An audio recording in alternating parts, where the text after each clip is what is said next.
You're like, Okay. All right. Thank you, ma'am. All right. Good afternoon, everyone.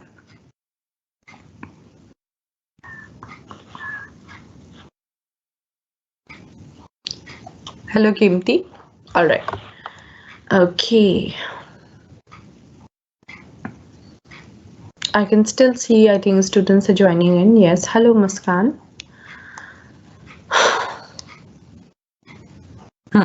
So in the last class, we were looking at speaking skills. We looked at interviews and we discussed the role of interviews, where we looked at selection, counseling, induction, complaint, appraisal, disciplinary, termination, the reasons why we can conduct interviews. Then we looked at the preparation for the interview. Then we also looked at public speech and presentation. Public speech and presentation included the process of designing and delivering a message to an audience. We looked at the 4 types of speech delivery, which included extemporaneous speeches. Extemporaneous speeches was when the speaker prepared beforehand, and while delivering the speech, he either looked at the outline or he looked at the keywords to deliver his speech. All right, and this is the most practical type of public speaking that we looked at. Then impromptu speeches. Impromptu speeches is when there is no planning or preparation done beforehand, the speech is delivered. Oftentimes we give these speeches, right? And this is basically us talking to anyone and everyone, right? If somebody upsets us, we just immediately start giving a speech, perhaps even to a fruit vendor sometimes, and we say अच्छा 10 kilo का, and then we'll just start कि prices बढ़ गए हैं, ये हो गया वो हो गया, right? So these are all impromptu speeches. Then we looked at manuscript speeches. Manuscript speeches are the speeches that follow the exact script of the for the speech, right? A lot of political parties do that, actors do that when they are following a certain script. Then we looked at memorized speeches. Memorized speeches are perhaps the most difficult and the unnatural speeches, where we have to set into memory the entire script. And this was one of the speeches when we had to take part in school events, and we were the ones who were asked to lead, right? And we used to welcome the principal, the guest of honor, etc., without looking at a piece of paper for reference. And these are the most difficult speeches because we don't really know where we can mess up and what we can do. Right, and then we looked at the vocal aspects of speech delivery, how pitch matters, how high or low we can go, right? Then the rate is, of course, we have to speak. Do we have to speak quickly? Do we have to speak slowly?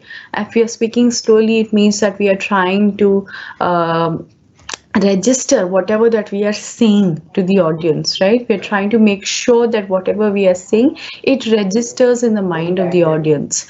Also, if you're going slow, it means we're trying to gauge the audience's reaction. Are they really understanding what we have to say or not? And then, of course, there are pauses and intended silences, which are, of course, of the same nature. That if we take a pause, we would see that has that information registered in the minds of the audience or not, or are they can they hear me, is my speech clear, are my words clear to them, do they really get what I'm saying, right? Then of course volume is how loud you are when you're delivering your presentation or a speech.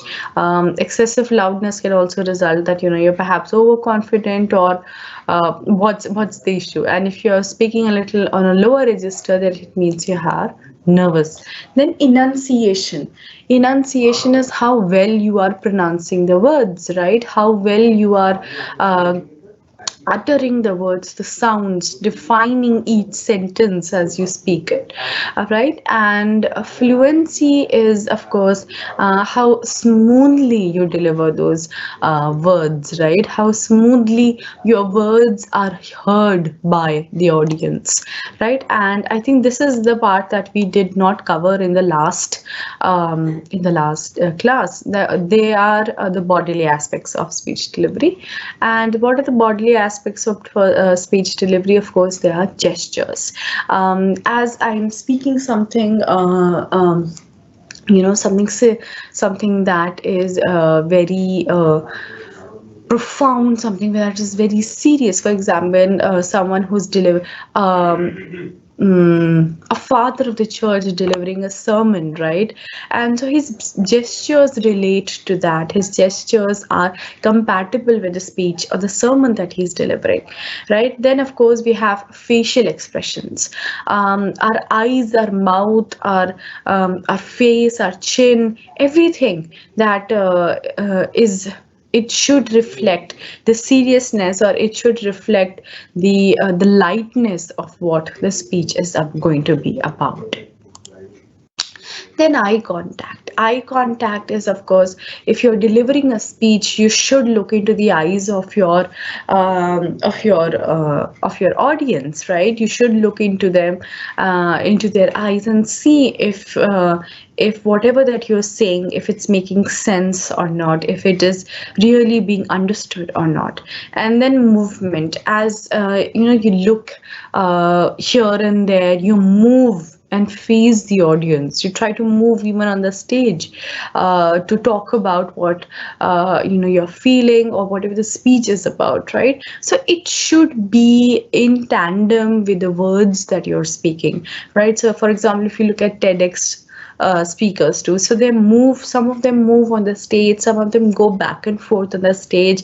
They show the slides, they touch it, and then they come back to the audience for a reply. So all of this is very connected to each other, right? Nothing is out of place, and that is how it should be. All right. So this was the part three of speaking skills, and a question that you can get, of course, can be both theoretical, like, what are the different kinds of interview, what is an interview, what are the things that you need to keep in mind while giving an interview, what are the things that you keep in mind when you are giving a public speech, what are the four different types of speeches. Then if you're not getting a theoretical question, then you can get a question that is based on your writing skills, which include write a public speech. All right, when you're writing a public speech, you should keep in mind that you're perhaps writing for an audience, a large group of people who are willing to listen you out, right? So that is a question that can definitely come, right? So you have a few different types of writing questions that are based on the theory that we are studying.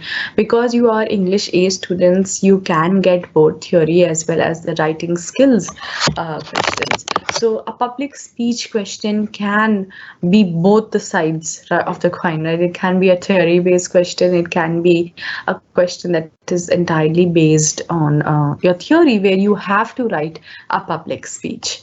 All right. And for your public speech, do give it a have a look at different TEDx speakers, have a look at speeches given by famous people, right? You can start with a quote.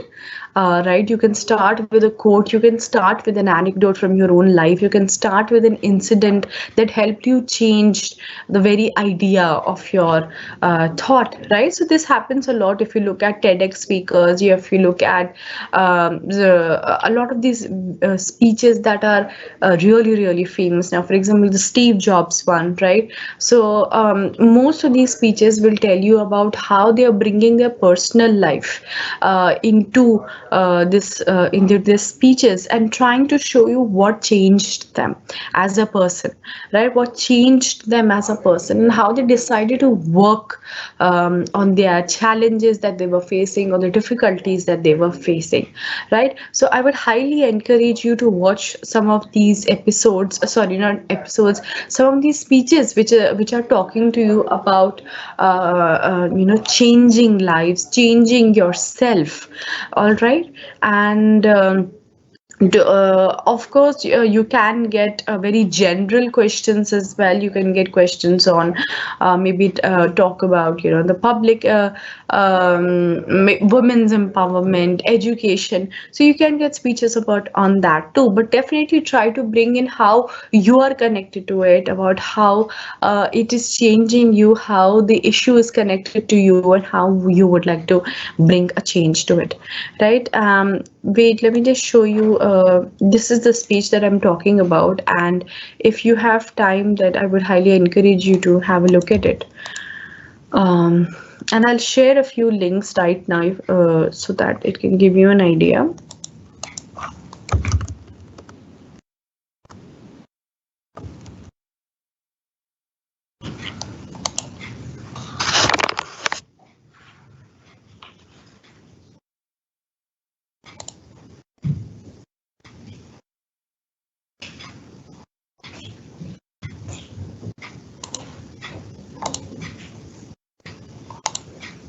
So, yeah.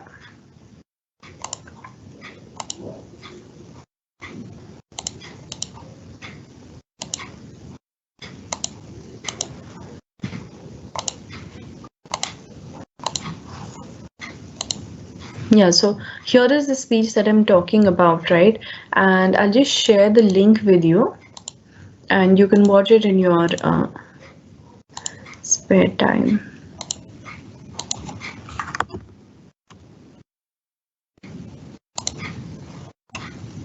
Right. And then there are these other speeches as well, um, which you can have a look at to understand how to write a speech. Right. The beginning should be something that should be very captivating. Like, you know, it should make people listen to you. So that is something that is to be kept in mind. And in the meantime, definitely, like, you know, what you can do is watch as many, you know, speeches as possible on YouTube. And I'm sure you have grammar books that you were using in your school.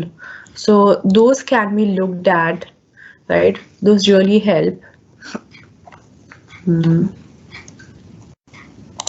Those really help, and they'll give you both.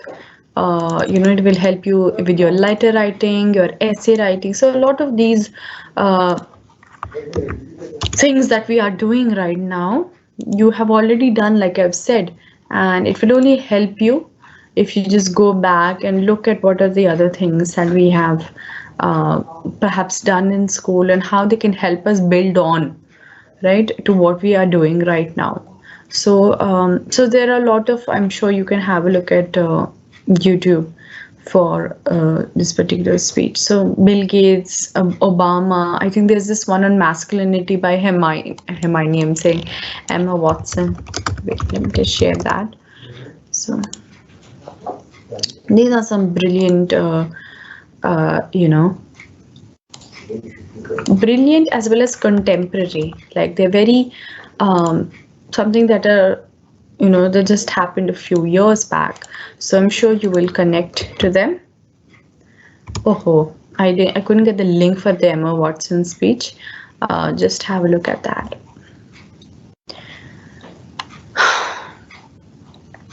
Okay. All right. The syllabus, Kajal, is online. You can have a look at that. Yes, Rupanshu, I would highly suggest you to watch English movies as well. The syllabus of the course is online. You can have a look at that. It's available there pretty easily. I do not. I'm not on Telegram, and I'm not on Telegram. Trisha, there is no link to the group.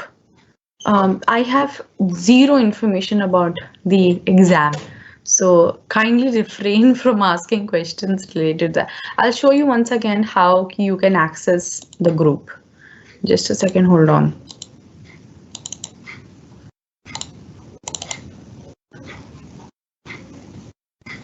And I will share it then. Just a second, I'll just share how do you.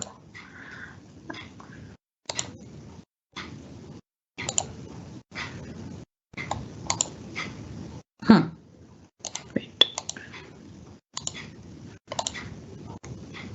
Yeah. So if you click on this Teams, for example, if you're here, activity Teams, if you click on Teams, then you can, then this will open, this particular window will open, and then you have BCom Honors Semester 22. So this is your group where a lot of you are already, and I really don't know how you can add yourself to the group, or you can ask your friends to do that if they know. Oh God, this has started, and I will be posting here or recording and all, right? And if not, then one of you, whoever is perhaps like the CR or anyone who is on the Microsoft Teams group, or who is on the Telegram group, if you have one, or maybe a WhatsApp group, whoever, one student who's there on all of the groups can share their contact address, and I can share the material with you. Okay, so like I have repeated again that I have no information about the exam, and you still are asking me about the exam. I have no information regarding the exam. I have no information regarding the exam or anything. If there is any information, it will be sent to you from SOL directly. So you don't have to worry about anything. Yeah, so let's start with the new chapter.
Hello, am I audible now?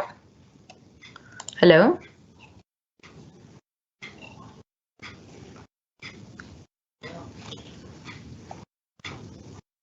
Hello? Am I audible?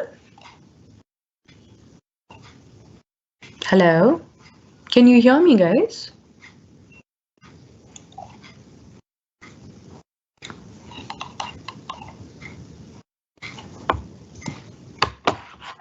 Am I audible or not? Can you just tell me yes or no?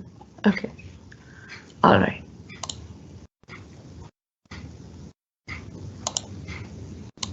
Okay, so now we're going to do reading skills. All right, we are moving to unit 4, the second last unit, and part 1. In part 1, we're going to look at reading skills, reading techniques, and skills.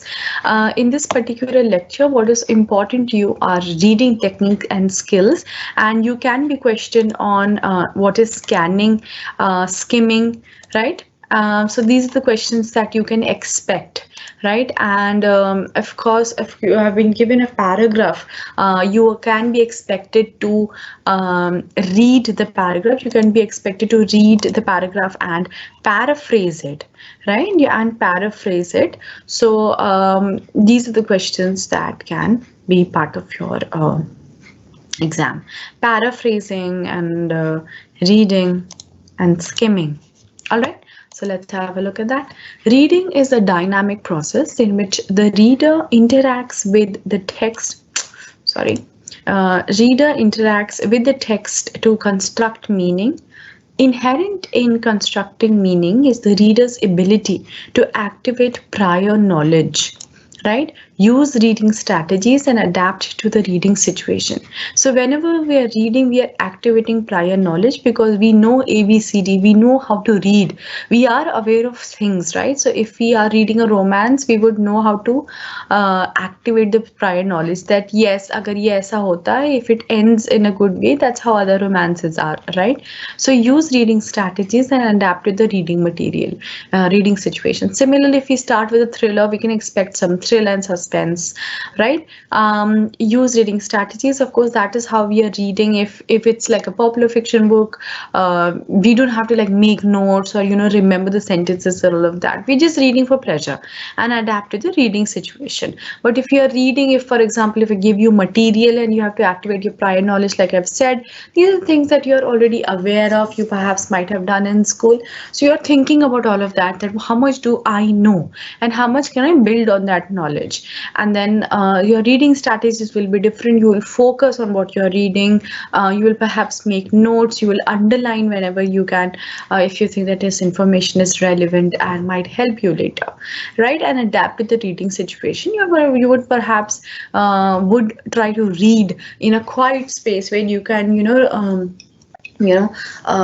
think about, and maybe you can read it a little better so that you do not forget about whatever that you are reading, right? This definition of reading as a dynamic interactive process means that a good reader is no longer defined as one who demonstrates mastery of a series of isolated skills, but rather as a person who can apply reading strategies independently and flexibly. So what is reading? Reading is a dynamic interactive process in which the good reader is no longer defined as one who demonstrates mastery of a series of isolated skills, but he can apply different reading strategies independently and flexibly, right? For example, if you're reading a popular fiction book, you will approach it differently. Your reading strategy would entirely be different over there.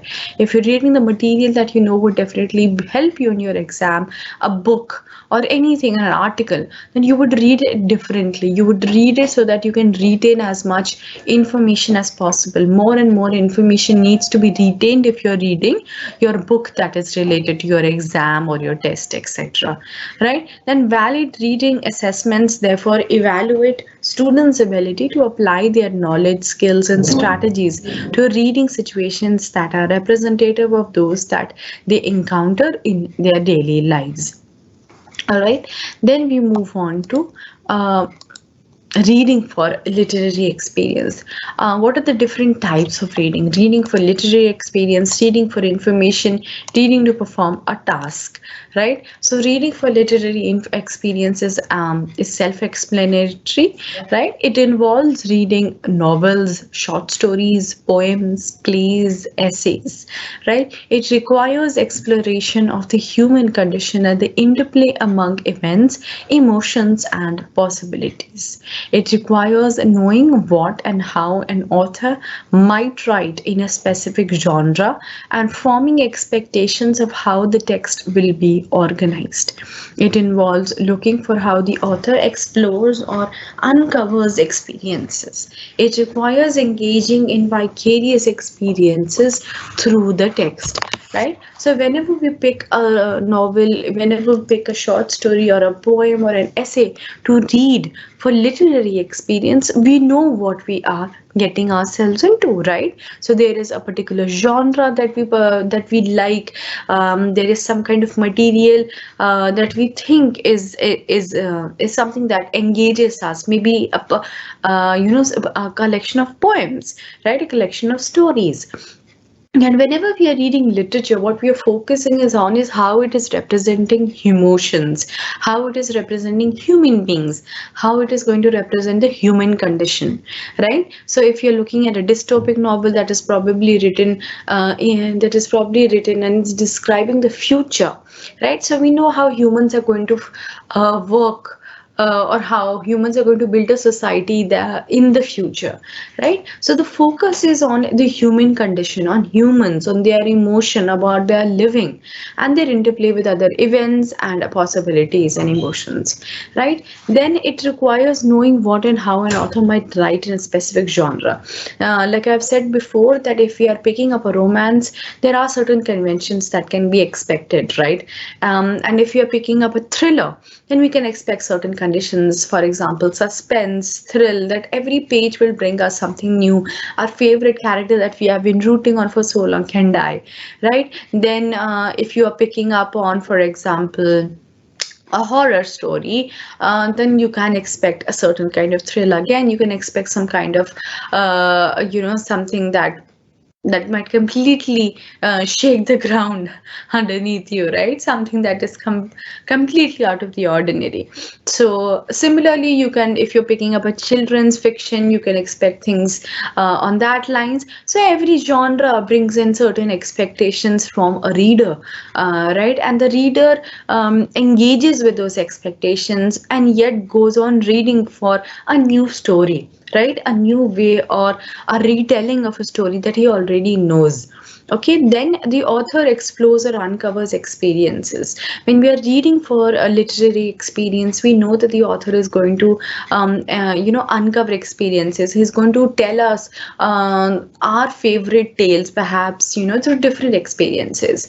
Like, for example, it happens a lot in children's fiction, it happens in romances. We know that something is going to go all right. Even with thrillers, we know sometimes it's always going to be a happy ending. Murder mysteries, we know that the detective will eventually catch up with the murderer or the thief or the robber or whoever is the protagonist, right? So he's like, the author is always, showing, is also demonstrating and uncovering new experiences that we might relate to, right? And then it engages in vicariously, we engage vicariously through the experiences, right? And the experiences that we're reading about, the stories that we are reading about, we engage in them. We live in those experiences through the power of our memories, our imagination, sorry, right? Then the second is reading for information. What is reading for information? It involves reading articles in magazines and newspapers, chapters in textbooks, entries of business, encyclopedias and catalogs, entire books on particular topics. It requires awareness of the features found in this type of prose, such as charts, footnotes, diagrams, subheadings and tables. It requires obtaining general information, scanning a magazine article, or obtaining information for a research project. So, why do we read for information? We read for information so that we can do something. For example, if you were to write an article, if you were to write an assignment, if you were to write an exam, right? So, you are going to look at things that will give you as much information as possible, as much relevant information as possible to the topic that you are looking at, right? If you are studying economics, then you have to prepare for your economics exam. So you will look at the material that will provide you information related to that, right? And within that information, you will have footnotes, you will have diagrams, you will have pie charts, you'll have tables that will help you understand that information a little better. So when we are reading newspapers, when we are reading textbooks, when we are reading our very own SOL material, we are reading for information. We are reading to obtain information and to work on something. For newspapers, why do we read newspapers? So that we can update our general knowledge, we can update about ourselves, about the general happenings in the country that we are living in, and in the world that we are living in at large, right? Then reading to perform a task. It's as simple. We do it on a daily basis. We do it oftentimes when we get a new product, right? We get a new mobile phone. We don't know how to start it. We'll read the leaflet. We get a new medicine, right? And we open a medicine. There's this huge brochure that we get along with it. Ki subah do lena hai, raat ko teen lena hai, whatever, right? 3 drops in each eye and 2 drops in the other eye, and all of this. Then if you buy a box of Kellogg's, right? If you buy a box of cereal, then we'll see कि इसमें कितना calories है, we'll see how much sugar is in it. We buy a pack of Lay's and Lay's says इसमें 50 grams है. And when we look at, is this 50 grams really? And we look at how what are the ingredients. इसमें तो सिर्फ हवा भर रखी है instead of potato, right? So we are looking to perform a task, to eat Lay's, right? To eat our cereal, to eat our Kellogg's, to start our mobile phone, to use the medicine that we've been told to use, right? So it involves reading documents such as bus or train schedules, directions for games, classroom and laboratory procedures, tax or insurance forms, recipes, voter registration materials, maps, referenda, consumer warranties, office memos, etc. It requires understanding the purposes and structure of documents which guide the selection, understanding, and application of information. It requires applying, not simply understanding the information. So many a times we read college. When we are registering for something, we'll read how can we register. So they'll tell us 2 photographs and our 10th mark sheet, our 12th mark sheet should be ready, right? And we start a game. They tell us, here if you go to the right, you can click this, then this will happen. To help your opponent, you can click CTRLA. Then so a lot of these things we do to do something. We end up reading to perform a task, right? And then we move on to the reading techniques and skills, right? And these are important, and this can be part of your question paper. These are 4 main reading techniques which are used for specific situations. Scanning. Scanning is reading with a specific purpose in mind for specific information. When one reads an entire text document quickly while looking for specific information, it is called scanning. For example, going through an entire match, you scanned to get specific information about Delhi University admissions and cutoffs. To gain expertise in scanning, the first step is to know the purpose before you read. Adequate concentration is also an essential requirement. The ability to use guides needs an ability to understand the organizational procedures. So the first technique is scanning. We get up in the morning and then we open the newspaper, right? And when we open the newspaper, if we have something in mind, if we have something in mind particularly that we're looking for, we'll only search for that with our eyes, right? Yeah, for example, if there was a match last night, right? So we'll only look for IPL match. Where is the information regarding the IPL match, IPL match, IPL match. So we'll look at for those words. So we'll look for the words that tell us what happened in the last IPL match, right?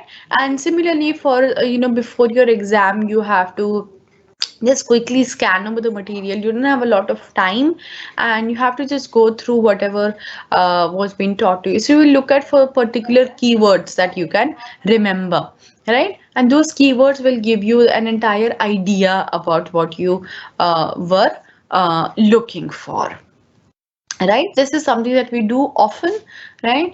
And similarly, even on social media, we end up scanning a lot of news. Whenever we read a lot of news on social media, we don't end up reading it entirely, but we scan for what we are looking at to understand what the gist is, right? Then we are skimming. Skimming is speed reading for cursory overview for general information. Going through an entire newspaper quickly. Through the headlines is an example of skimming. Going through a data table quickly to elicit an overall idea of the topic on which data is presented is an example of skimming. Technique of reading. Do not expect a deep comprehension of the written text after skimming. Reading only the headings of chapters is skimming. So here again, if you're looking at the newspaper and you've found that there is this article that perhaps concerns you, right? It talks about the IPL match, for example. So quickly you will read it. You have seen the IPL match already. You know who the man of the match was. You know who bowled really well, who did the best fielding and all of that. But yet you are reading it very very quickly. You'll be read, this happened, that happened. They won the match by 4 wickets. Okay, the man of the match is this, blah blah blah. So you're reading very very quickly, right? Just a little retention is happening, that yeah, okay, this happened and the man of match is this, whoever is this, so etc etc. So you're reading quickly and just getting a brief idea about what the general information is, right? And similarly it happens again, if you're looking at if you have to read something and you are yeah, for example, if you're sitting in an exam and then you have those steps to attempt the question, right? Sometimes, for example, even on online we are told that there are 4 questions, then out of 4 you have to answer 3, and then you have to submit your paper in 3 hours, out of which 20 minutes will be reading, etc etc. So you read them very quickly, right? It's not like you're going to make notes or something, but you're going to read them very quickly, and a few things definitely register in your mind, but it's not like you're going to be tested for it, right? So you're going to read it. A cursory overview for general information is more than enough, right? Then intensive reading. What is intensive reading? Intensive reading is when you specifically read a written piece for a specific purpose, right? For example, you have an assignment and you have to read an article. It is going into the minutest details of a particular word, phrase, line, and paragraph. So, for example, if you didn't understand anything, you look up for the meanings, right? If you do not understand anything, you will underline it. Maybe ask your friend, ask the teacher, ma'am, we did not understand this. What is this about? So the closest reading that you will ever do will be intensive reading, where you are underlining, trying to understand what the author is trying to say, trying to make sense of each and every word that is there in the written work, right? Piece of information. Then intensive reading is very crucial for language learners as they pick up vocabulary, focus on structure and syntax while doing intensive reading. So for example, if you're learning a language, then reading skills in which intensive reading is very very important, because we try to understand with our minds how a language is used.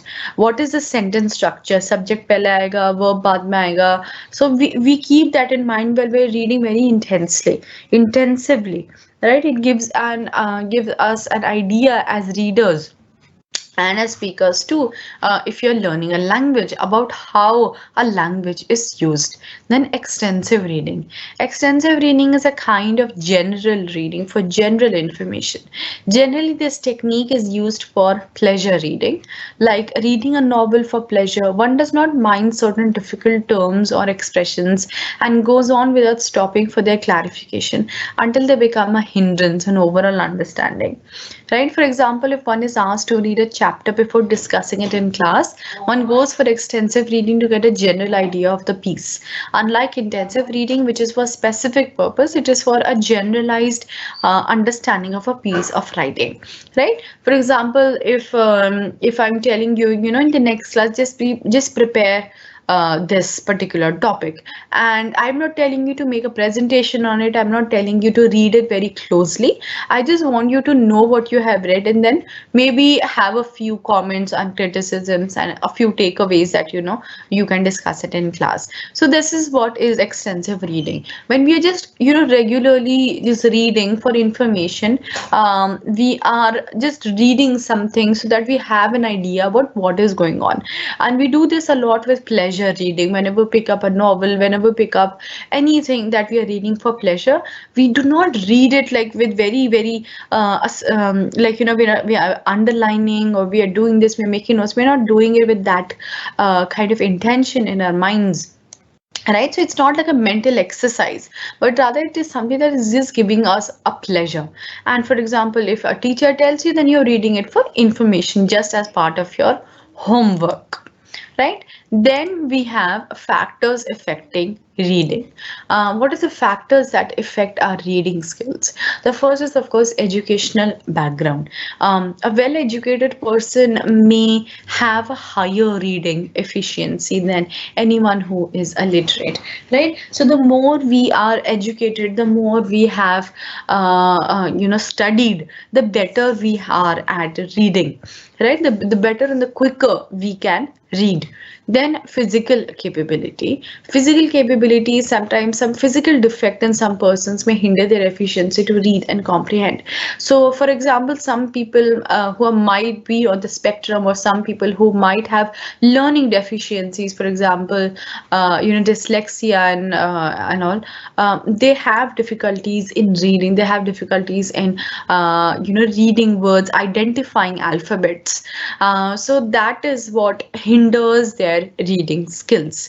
Then we have mental capability. People from different mental capabilities have a different reading approach towards reading, strategies towards reading. So while some are born intellectuals, other acquire intelligence through their efforts. A higher mental capability will definitely lead to a better reading efficiency and retention.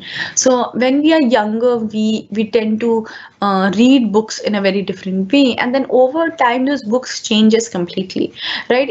They make our minds a better, it becomes better and better. Our mind becomes better and better. We react to situations a little different. Our perspective towards life changes completely, right? So our mental capabilities, there's a shift in our mental capabilities. So for someone who has just started learning, he may approach reading differently. But for someone who is an experienced lead reader, an advanced reader, his reading skills will be entirely different. And of course, it depends on the kind of things and the kind of literature that we read, the kind of books that we read. So if we read a lot of fantasy, if we read a lot of what should I say?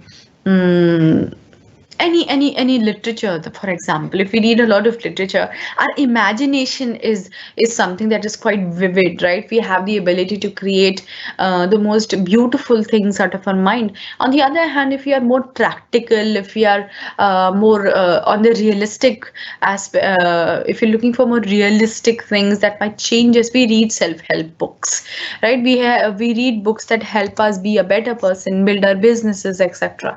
So there's a lot of these, and there's a wide options to build our mental capacities in different ways, right? Then interest. If the reader finds material interesting, he will definitely read it faster, understand it, and retain it for a longer time.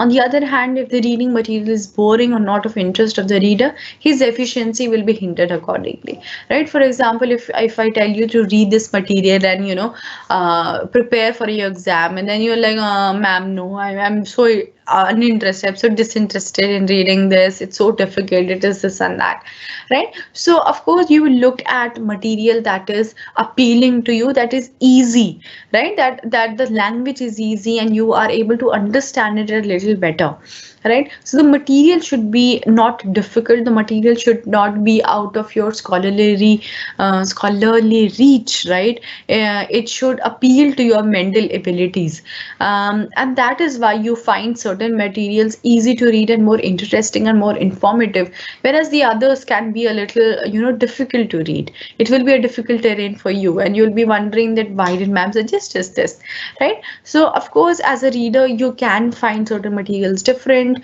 and certain materials interesting. Same with pleasure reading, right? Certain books may come very naturally to you. You might finish a book in an entire day, but some books may take an eternity, and you would wonder like, why is it taking so long to finish this particular book? Then practice. Reading speed is a byproduct of practice and the time spent on reading. Avid readers enhance their reading skills by stepping up their reading. It is rightly said that practice makes a man perfect. So the more and more you read, the more and more you read, the more and more better you are going to get at this skill, right? And the more and more you read, the quicker your learning and your reading ability will be better and better, and you'll be able to finish books quicker, right? Maybe perhaps sometimes in a day. Like, there are certain books, like for example, if you're reading all of these popular fiction books, the Chetan Bhagat ones, the Dujoy Datta ones, they can all be completed in a day. All right. So yeah. So this is your the first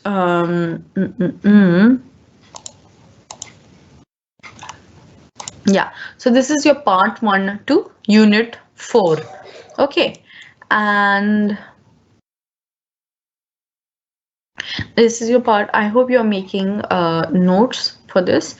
And so did anyone know, like, do you guys know, or are you part of all three groups, like the Microsoft group, so the Microsoft Teams app, the Telegram app, and the WhatsApp? Are you is there someone here who is perhaps in all three groups? One is the material will be shared, and the material will include the SQL material, of course, and the books.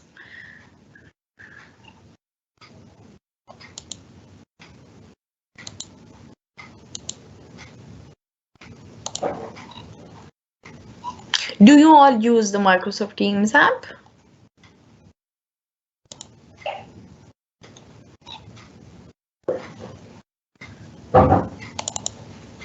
Do you guys all use the Microsoft Teams app? Because I think that will be a lot easier.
Nobody has responded if you're on all groups or not.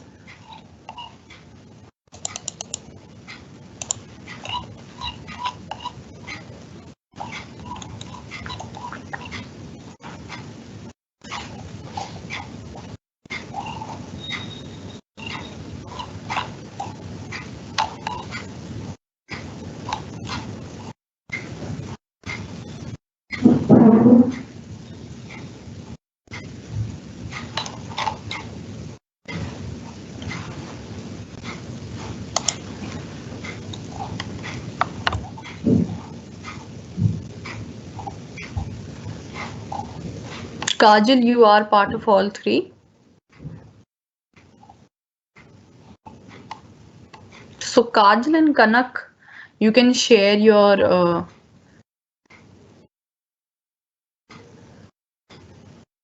IDs here. Rishabh, the syllabus is on SOL.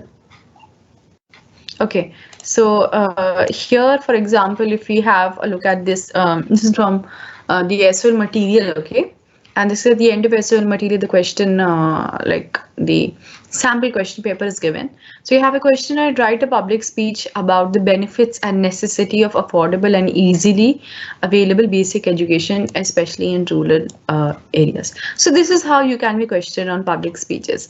So for example, answer any two questions below. So there'll be a paragraph given to you over here, right? And you have to read this. And then similarly, you'll be questioned and you can write a public speech on it. All right. And then you have, of course, like I told you, that you can have a dialogue, right?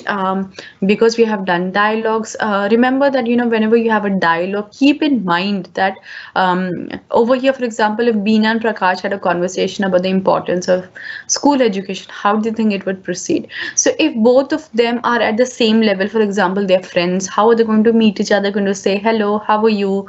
What do you think about, the importance of school education? And that is how, they'll immediately start into dialogues.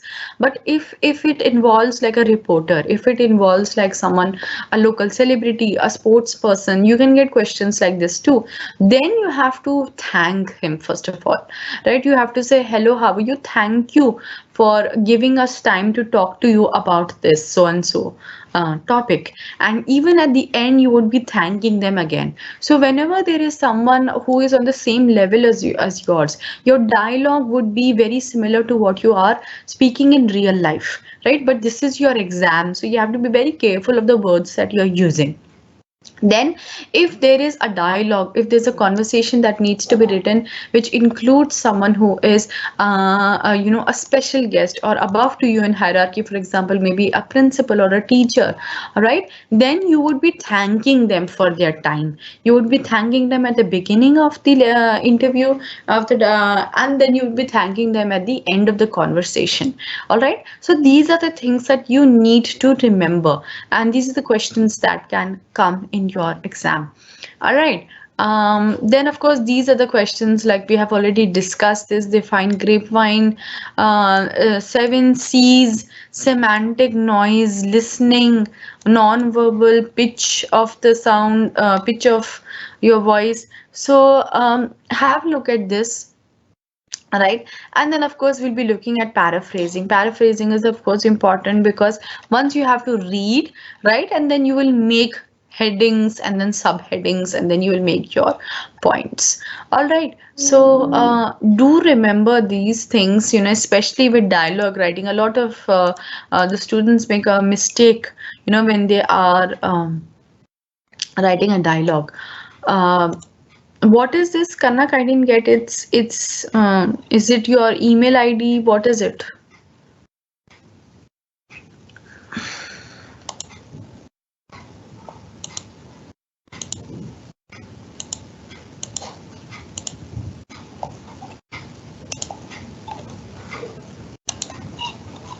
Kanak, I didn't get it. Is it your email ID?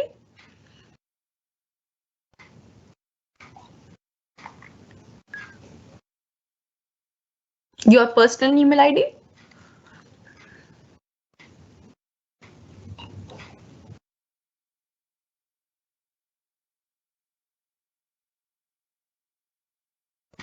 No, I wasn't asking for your ID. I was asking if you're on WhatsApp, Microsoft Teams, and Telegram, and maybe then I can send you the material.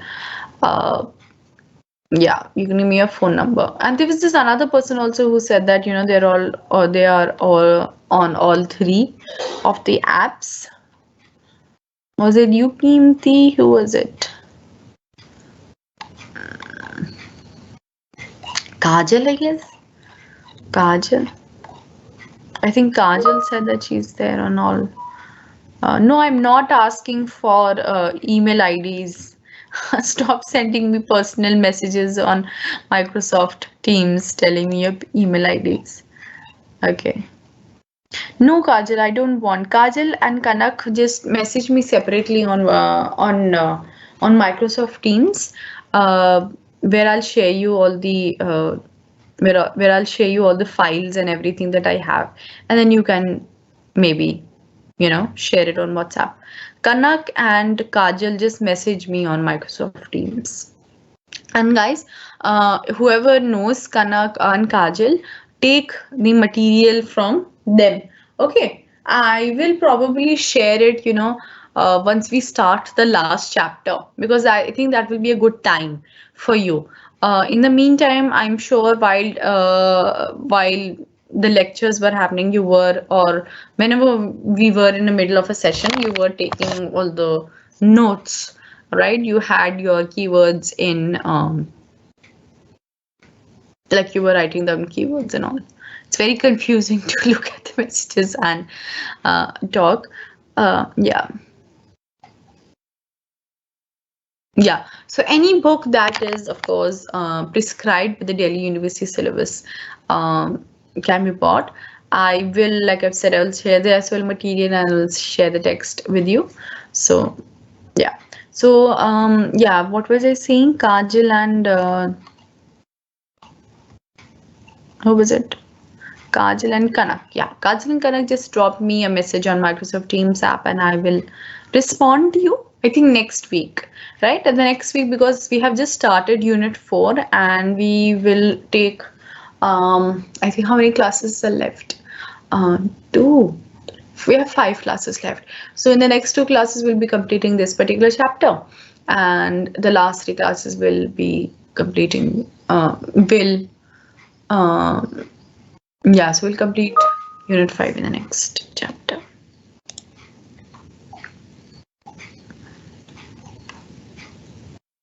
I am not on any Teams group or anything. Okay, that's good, Kimti. All right. So I hope you remember the dialogue thing that I've told you because a lot of you make a lot of mistakes, right? Whenever you're writing a conversation, you have to be mindful of the fact that you are inviting the other person to have a conversation with you, right? So he or she is giving you time, and you have to remember that. And it should reflect in the first 3 sentences, right? And even the last few sentences. So you can get this question can come, write a dialogue or write a conversation between, so and so person. So there are 2 types again, like I've said, when you're talking to someone who's on the same level as yours, maybe a friend or someone that you have just met. And the other one is, of course, when you are maybe interviewing something like a famous person, a famous personality, a sportsman, a political leader, anyone, right? So you have to be, you'll be talking about, instead of saying hello or instead of saying hi, what's up, you're not going to do that. Will be using words like good morning, good evening, how are you, thank you for taking time out for me or for our college or for the college magazine that you're representing, right? And I would like to talk to you about this. State in your first few dialogues what are you going to talk about, whatever the question is asking you for to write, right? State your idea there, and at the end you'll again to talk about, so thank you for sharing your views on this particular topic, and I hope you all the best with your future endeavors. If it's a sportsman, good luck for your matches, whatever that you can think of at that time, and whatever the question asks out of you, right? And then of course you will bid them goodbye, thank you, etc., etc. So this is a very important thing that you should remember while writing conversations and dialogues. And the other one is, of course, when you are writing public speeches. Another question that can often come in your exams is public speeches. And like I've said, use examples, use anecdotes from your personal life to bring in the reader as much as possible. So these are the questions that can come. Right, like I've said, how many times I don't know. I do not have any information regarding this, Mannat. Um, okay. The question paper, Aditi, it's there on the SOL website. The question paper is there on the SOL website, and if you have any seniors that you know of, then you can contact them as well. I am not part of the Telegram or the WhatsApp group. Okay. All right. So the SOL material has English a question paper that's attached at the end of it. So you can have a look at that. And there are some, I think previous question papers are there on the SOL website as well. So you can have a look at it over there too. All right. So I think our next class is on Thursday. Okay, so I'll take your leave and I'll see you in the next class then. Bye bye.